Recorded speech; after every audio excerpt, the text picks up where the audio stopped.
박정희 소령이 수감된 곳은 지금 신라호텔 부근의 남산 기슭에 있던 헌병대 영창이었다. 박정희는 여기서 수사에 협조하기로 결심한다. 그가 수사팀장인 김창룡 1연대 정보주임에게 써낸 자술서를 읽어본 사람으로서 유일한 생존자는 당시 육군본부 정보국 특무과장이던 김한일. 박정희와는 사관학교 동기였고 20여 년 전 기독교 목사로 있던 그는 이렇게 말했다. 김창룡한테 들었는데 박수령은 구속되자마자 이런 때가 올 줄 알았다면서 자술서를 쭉 써내려갔다고 합니다. 그 내용인즉 대구 폭동에 가담했다가 피살된 박상희 형의 집을 찾아가 봤더니 이재복이가 유족들을 도와주고 있더랍니다. 이는 공산당 선언 같은 책자를 가져다 주면서 남로당에 가입하라고 꾀었고 형의 원수를 갚으라고 하더랍니다. 자술서를 읽어보니 박수령은 이념적 공산주의자가 아니고 인간관계에 얽혀서 또 복수심 때문에 남로당에 들어간 감상적 공산주의자라는 생각이 들었습니다. 박정희는 자신이 알고 있는 군내 남로당 조직원들의 이름들을 많이 털어놓았다. 특히 박수령이 중대장으로 1년 남짓 근무했던 사관학교 내의 남로당 세포에 대해 많은 정보를 제공했다고 한다. 박정희와 친밀했던 육군본부 정보국 전투정보과 김점곤 과장은 김창룡 소령을 따로 불러 때리지 말고 수사하라고 부탁했다고 한다. 그러나 박정희는 혹독한 고문을 받았다. 자술서를 잘 썼다고 해서 얌전하게 대접하면서 수사를 할 수 있는 분위기가 아니었다. 그해 4월 3일부터 시작된 제주도 폭동과 여순 14연대 반란 사건을 통해서 군내 좌익이 저지른 동료 군인들에 대한 학살은 많은 수사관들을 난폭하게 만들었다. 수군 수사의 기본 성격은 숙청이었다. 적법 절차와 인도주의가 낄 수 있는 여지는 좁았다.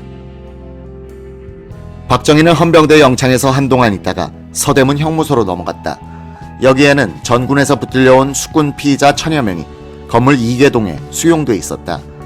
김창룡은 형무소에서 방을 빌려 상주하면서 신문을 벌이고 있었다. 박정희 소령과 같은 무렵에 구속된 김도영은 김창룡의 조사실로 불려갔다. 김창룡 소령, 이한진 대위 등 수사관들과 마주하게 되었다. 한 구석에서 누군가가 전기 고문을 받으면서 비명을 지르고 있었다. 박정희였다. 너도 불지 않으면 저렇게 된다. 고 겁을 주기 위해서 고문하는 것 같았다.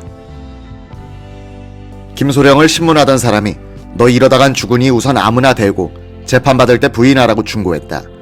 김소령은 우선 살고 보자는 생각에서 같은 연대의 장교 2사람을 찍었다. 이 둘은 구속돼 조사를 받고 풀려났다. 김소령도 재판에서 무죄를 선고받고 석방되자마자 공비토벌에 투입됐다. 경인지구 부대의 숙군 책임자는 특별부대 정보처장 차오성 소령. 그는 서대문 형무소에서 김창룡의 조사실 옆방을 쓰고 있었다. 어느 날 김창룡 방에 들어갔더니 박정희 소령이 우두커니 혼자 앉아 있었다. 차 소령은 친면이 있는 그에게 말했다. 박형, 이왕 자백하려면 깨끗이 털어놓으세요. 솔직히 불어야 속도 후련해질 것이오. 너무 걱정 마시오. 박정희는 이미 다 털어놓았다고 대답했다. 박정희를 신문한 사람은 일제시대 학병 출신으로서 힘이 장사인 이한진 대위. 그는 사관학교 5기생으로서 당시 중대장 박정희와는 사제지간이었다. 박정희와 육사 동기이고 그와 친하다가 최남근에게 포섭될 뻔했던 한웅진 대위는 이즈음 박정희를 면회간 적이 있었다. 박정희와 육사 동기이고 그와 친하다가 최남근에게 포섭될 뻔했던 한웅진 대위는 이즈음 박정희를 면회간 적이 있었다. 박정희는 처참한 몰골이었다. 무좀으로 고생한다고 해서 약을 사넣어주고 왔다. 박정희가 남로당 세포라고 털어놓은 사람들 가운데는 억울한 사람들도 있었다. 아마도 고문을 이기지 못해서 허위 진술을 한 것이리라. 그들 중 한 사람이 육군 항공사관학교 교수부장 박원석 대위였다. 1949년 1월 박정희 담당 수사관인 이한진이 사관학교 5기 동기생이기도 한 박대위를 연행해 갔다. 항공사관학교 교장 김정렬은 일본 사관학교 4년 후배인 박원석 대위가 그럴 리가 없다고 확신했다. 다음날 명동 증권거래소 건물 안에 있던 김창룡의 수사본부를 찾아갔다. 음산한 분위기였다. 곳곳에서 신음소리, 수사관의 고함소리가 어두컴컴한 복도를 타고 들려왔다. 김창룡은 관동군 헌병 출신으로서 정규 일본 육사 출신에게는 고분고분한 특징이 있었다. 그는 김정렬에게 예의를 갖췄다. 아니 남의 교수부장을 빨갱이라고 잡아가면 어떻게 하오? 아닙니다. 그놈은 빨갱이가 틀림없습니다. 증거가 있소? 예, 있습니다. 이것을 보십시오. 김창룡이 차트를 펼쳐보았다. 웬만한 사람의 키를 넘을 만큼 큰 차트에는 남로당 수뇌부를 정점으로 해 밑으로 피라미드 모양으로 퍼져나간 남로당 군사조직표가 그려져 있었다. 깨알같은 글씨로 조직원들의 이름들이 적혀 있었다. 박원석 대위의 이름은 박정희 소령 밑에 올라 있었다. 아니, 박원석이가 무엇을 했길래? 드러난 것은 없지만 박정희의 세포입니다. 김정렬은 박정희가 일본 육사 57기 유학생대에 다닐 때 박원석이 58기로서 그때부터 서로 알고 지낸 정도로만 짐작하고 있었는데 같은 세포라니 어리둥절할 뿐이었다. 김정렬은 몇 달 전의 일이 생각났다. 항공사관학교 창설을 주도할 간부 7명이 육군사관학교에서 15일간 교육을 받는데 담당 중대장이 박정희 소령이었다. 박 소령은 일제시대의 군경력이 훨씬 선배인 김정렬과 박범직을 매일 저녁 숙소에 초대해 술과 음식을 대접했다. 김정렬은 박정희가 만주 군관학교를 수석으로 졸업한 것을 알고 유심히 그를 관찰했다. 명망대로의 인물됨이었다. 그런데 그가 좌익이라니. 김정렬이 박원석은 물론이고 박정희 소령도 내가 보기엔 빨갱이가 아닌 것 같은데 라고 했더니 김창룡은 아닙니다. 그는 확실합니다. 라고 자신있게 대답했다. 김정렬 교장이 가만히 생각해보니 박원석 교수부장을 구해내려면 상선으로 되어 있는 박정희의 무고함을 증명하면 될 것 같았다. 그래서 수사 책임자 김창룡 소령에게 다짐하듯 재차 물었다. 만약 박정희 소령이 빨갱이가 아니라는 것이 입증돼 풀려나온다면 어떻게 하겠소? 그야 박원석이는 자동적으로 풀려나오게 되겠죠. 박정희가 빨갱이가 아니면 박원석은 그저 나오는 것이요. 예, 그렇습니다. 김정렬은 육군 참모차장이던 정일관 대령을 찾아갔다. 만주군 후배인 박정희가 빨갱이로 몰려있으니 살려내라는 식으로 다그쳤다. 지금 김창룡이가 나까지 빨갱이로 보고 나를 못 잡아서 안달인데 내가 어떻게 하겠소? 아니, 그게 무슨 소리요? 참모차장인데 한번 따져볼 수는 있지 않습니까? 아이고, 김창룡이 이야기는 하지도 마시오. 김정렬은 백선엽 6본 정보국장을 찾아갔다. 백대령은 숙군수사의 총책임자였다. 백선엽 대령도 김정렬의 구명 요청에 대해 난색을 보였다. 그도 형님, 말도 마십시오. 김창룡이는 지금 나를 잡아넣지 못해서 안달입니다. 라고 하더란 것이다. 이에 대해서 백선엽 전 육군대장은 김정렬 씨가 와서 박원석 대위를 선처해달라고 말한 적은 있지만 박정희에 관한 언급은 없었다. 김창룡은 나의 지시를 잘 따르는 부하였다고 말했다. 김정렬은 일본 육사 5기 선배인 최병덕 준장의 서울 용산구 가로알동 자택을 찾아갔다. 그는 지금의 합참의장에 해당하는 국방부 참모총장으로 있었다. 김정렬 교장의 말을 듣더니 최병덕은 즉시 김창룡을 불렀다. 김정렬은 다른 방으로 피했다. 김창룡과 이야기를 나누고 돌려보낸 뒤 최병덕은 김정렬을 다시 불러 이렇게 말했다. 김창룡이가 말하기를 박정희가 남로당 뿌락치인 것은 확실한데 풀어줄 길은 있다고 하는구만. 김창룡이 제시한 살릴 길은 이러했다. 수사관들이 공산주의자들을 잡으러 갈 때 10번만 박정희 소령을 앞세우고 동행한다. 만약 박정희가 남로당 세포가 아니면 아무런 거리낌 없이 여기에 협력해 누명을 벗을 것이오. 그가 공산주의자라 하더라도 10번을 배신하게 만들면 그 세계에서 영원히 추방돼 전향하지 않을 수 없을 것이다. 설명을 마치자 최병덕은 김정렬에게 물었다. 박정희 소령이 거기에 응해줄지 몰라. 아, 그거야 물론 당연히 응하겠죠. 다음날 일찍 김정렬은 다시 김창룡을 찾아갔다. 박정희가 적극적으로 협력하겠다고 말했다는 것이다. 그 일을 하는 데는 한 보름이 걸릴 것이라고 했다. 김창룡이 아무리 숙군 수사의 실력자라고 해도 박정희를 마음대로 풀어줄 수는 없었다. 절차를 밟아야 했다. 전국적 규모로 벌어지고 있던 숙군 수사를 총괄하고 있던 것은 6번 정보국 특무과장 김한일 소령이었다. 이 특무과는 SIS라 불렸다. 이 과는 곧 육군 특무대로 확대되고 이 부대가 방첩대, 보안사령부로 바뀌면서 두 대통령, 두 정보부장을 배출하는 등 한국 현대사를 주름잡는 권력기관으로서 역사의 전환기마다 중심적 역할을 하게 된다. 김한일은 김창룡이 박정희를 살려주자고 하자 그를 지금의 조선호텔 근방에 있던 특무과 사무실로 불러 직접 신문했다. 그는 자포자기도 하지 않았지만 그렇다고 특별히 생에 애착이 있는 것 같지도 않았습니다.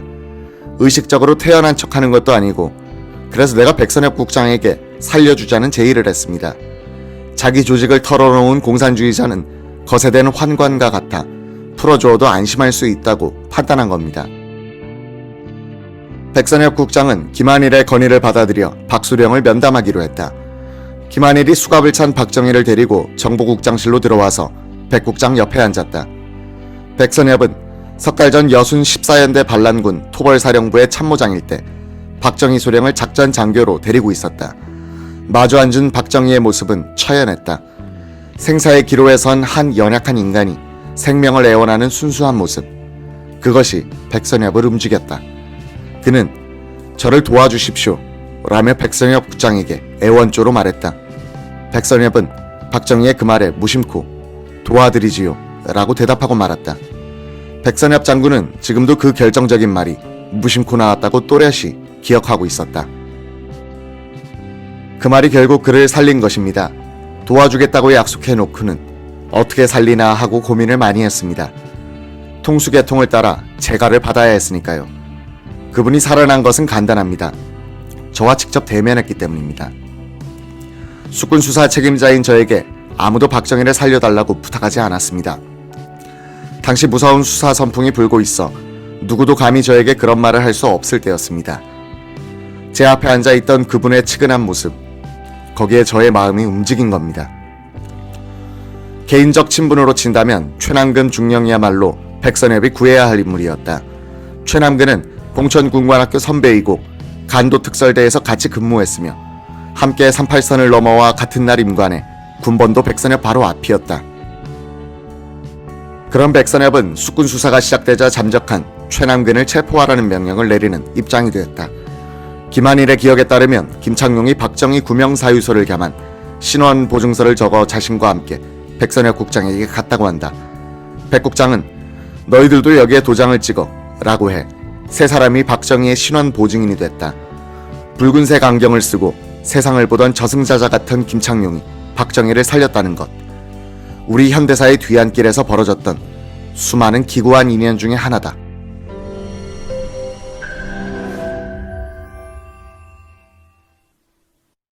조갑제 TV 시청자 여러분 안녕하십니까? 2020년 새해를 맞아서 조갑제 TV가 새로운 시도를 하겠습니다. 구글에서 제공하는 유튜브 채널 멤버십 제도입니다. 쉽게 말하면 조갑제 TV 회원 제도입니다. 에 대해서 설명을 드리겠습니다. 벌써 조갑제 TV 구독자가 35만 명을 넘어섰습니다. 아이슬란드 인구와 같게 되었으니까 앞으로 이 커뮤니티를 활성화하고 상방향 소통을 강화하기 위한 제도입니다. 구독 버튼 옆에 있는 가입 버튼을 눌러주시기 바랍니다. 이 채널 멤버십 제도는 유료입니다. 유료인데 등급을 세 등급으로 나누어서 특혜를 드리는데 구별이 있습니다. 조갑제 TV 첫째 친구, 월 12,000원 내시는 분들을 친구라고 부르기로 했습니다. 이분들에게는 회원 전용 동영상을 제공을 합니다. 별명을 조갑제가 답한다라고 했습니다. 논란이 되는 사실 등에 대해서 저에게 질문을 해주시면은 제가 성실하게 답을 하는 동영상입니다. 그 다음 등급이 동지입니다. 동지는 월 3만 원 내시는 분입니다. 동영상을 선공개하는 혜택을 추가하기로 했습니다. 앞에 회원 전용 동영상은 기본적으로 받으시는 것이고 동영상 선공개, 미리 궁금한 동영상을 보실 수 있도록 하겠습니다. 세 번째가 월 6만 원 내시는 분들을 전우라고 이름을 붙였습니다. 이분들에게는 친구, 동지들이 누리는 혜택 플러스 이 전우에 가입하신 분들의 성함을 물론 필명이겠죠. 언급을 하고 조갑제의 교양 강좌 동영상을 보실 수 있도록 하겠습니다. 단연간의 취재 경험을 토대로 한국 현대사의 비화라든지 세계사 산책, 여행 가이드 등 깊이 있는 정보를 제공하도록 하겠습니다. 그리고 친구, 동지, 전우 분들에게는 배지가 제공됩니다. 여러분들의 성함 옆에 붙어서 색깔이 바뀝니다. 한 달, 두 달, 6달 이런 식으로 회비를 내는 기간에 따라서 색깔이 바뀌는 디지털 배지를 제공해 드립니다. 여기 회원에 가입하지 않는 분들에게는 불이익이 없습니다. 지금처럼 무료로 동영상을 시청할 수 있습니다. 여기 동영상 가입 절차는 별도의 공지를 참고해 주시기 바랍니다. 감사합니다. 구독 버튼 옆에 있는 가입 버튼을 눌러 주시기 바랍니다.